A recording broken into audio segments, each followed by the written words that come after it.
Zgjerimi i magjistrales Podujevë-Prishtinë që nga pas lufta është përdorur për qëllime elektorale.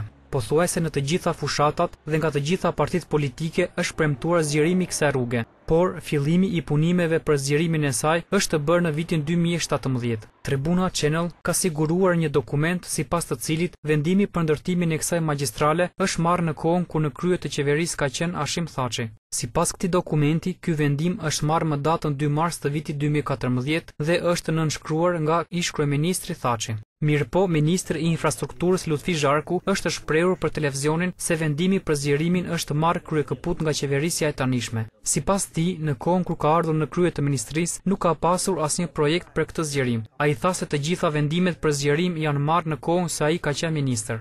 Vendimi është përfshirë në buxhetin e vitit 2015, është shpall tenderi për hartimin e projektit në 2015.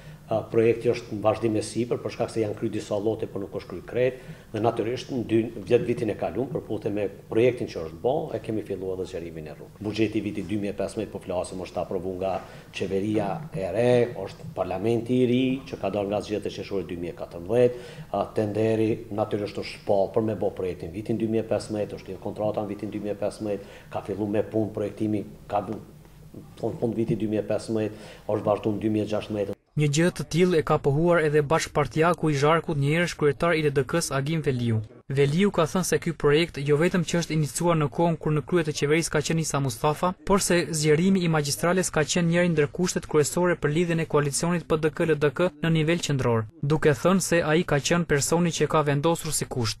Vendimi, projekti për hartimin e projektit është shpall nga Lutfi Zharku, nga kjo qeveri, edhe fillimi i punimeve po ashtu është bë në këtë qeverisje.